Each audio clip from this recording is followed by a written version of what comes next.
You've done it again. You're standing directly in front of someone you've met at least 3 times, maybe 4, and their name is just gone. Not even hovering at the tip of your tongue, just completely, cleanly absent, like it was never filed anywhere in the first place. And the worst part isn't even the forgetting. It's the next 12 seconds of pure improvised theater you're about to perform, subtly angling your body, desperately hoping someone else in the room says their name first, or that their phone rings, or that the building catches fire. We've all been there, sure, but the people who do this most frequently, who chronically, consistently forget names, are not careless or rude, and they are almost certainly not as unintelligent as they've been silently led to believe.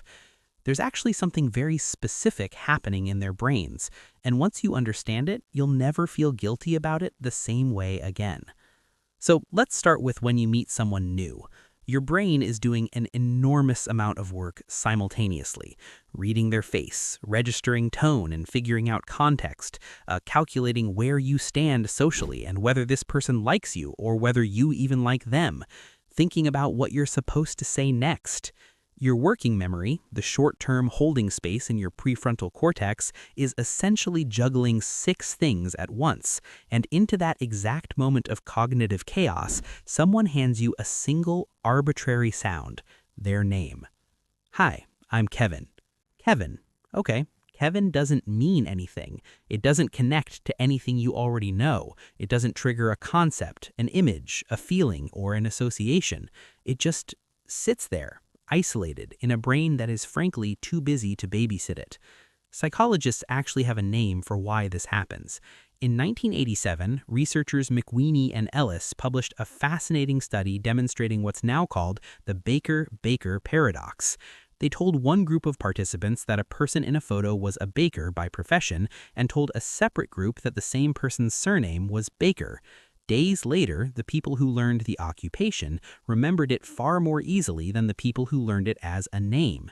Same word, completely different retention, because the word baker, as a job, activates a whole web of associations: flour, bread, early mornings, warmth. As a name, it activates nothing. It floats there, rootless. Names, by their very nature, are semantically empty, and your brain, efficient machine that it is, preferentially holds on to things that mean something. Think about the last funeral you attended. You probably remember the smell of the flowers, the specific silence in the room, who ended up crying the most, a sentence someone said that resonated with you deep in your chest. You do not remember what was written on the order of service, because your brain made a decision without consulting you about what mattered, and it was not the printed text. It was never the printed text. Names are the order of service. Everything else about a person is the funeral.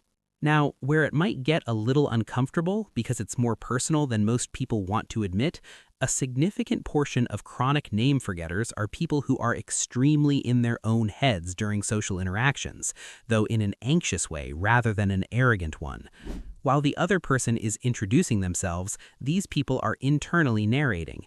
Am I making enough eye contact? Is this handshake too firm? Did I just interrupt them? The name enters, briefly, and then the internal monologue bulldozes straight over it. This is actually documented. There's a phenomenon called the next in line effect, first documented in 1973 by psychologist Malcolm Brenner, where people waiting to speak in a group, anticipating their own turn, showed dramatically reduced memory for what the person directly before them said, because in their head they'd already moved on, already preparing the next thing to say. They're editing themselves in real time, and people who live with social anxiety, or even just a hyperactive self-awareness, are essentially stuck in that mode permanently, never quite here, always half a step into what comes next, which means the moment a name is actually offered to them, they're already somewhere else. If that's you, here's the reframe. You don't have a memory problem, you have a preoccupation problem. Those are very different things. There's also something worth saying about the people on the other end of this, the people whose names get forgotten, because the emotional sting of it is genuinely real, and it would be unjust to pretend otherwise. Having your name forgotten, especially repeatedly, lands like a small but pointed message. You didn't matter enough to stick. That's how it feels, even if it's completely wrong. That's what the brain hears, and the brain doesn't always take the rational approach. The person who forgot your name probably thought about the conversation you had afterwards. They remember what you said about your sister, or the specific way you laughed at something. Maybe you had an odd take that stuck with them. They were there. They were just, not quite there for the name part. And this is the thing about memory that most people fundamentally misunderstand. It's not a recording. Your brain doesn't store experiences the way a hard drive stores files. It stores impressions, emotions, patterns, fragments, and it prioritizes ruthlessly. High emotion? Stored. Surprising? Stored. Connected to something you already know? Stored. One arbitrary syllable handed to you at the exact moment you were busy trying to seem normal in front of a stranger? Good luck. People who forget names easily often have something else in common. They tend to be highly associative thinkers. Their memory is richly contextual. They remember stories and feelings, the look on someone's face when they said something that mattered. Ask them what someone was wearing at a party 3 years ago, they might actually tell you.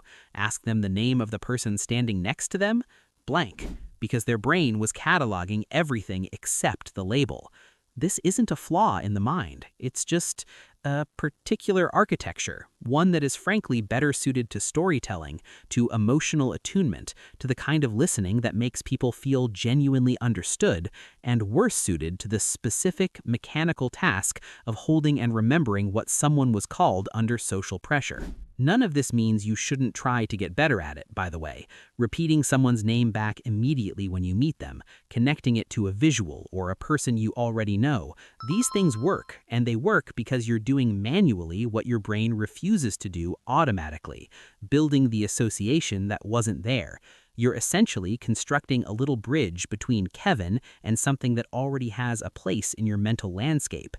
But the shame spiral, the quiet, low-grade belief that forgetting names makes you an uncaring person, someone who moves through the world without really registering other people, that part is wrong. And it's worth saying clearly, because a lot of people carry it without ever examining where it came from or whether it's actually true.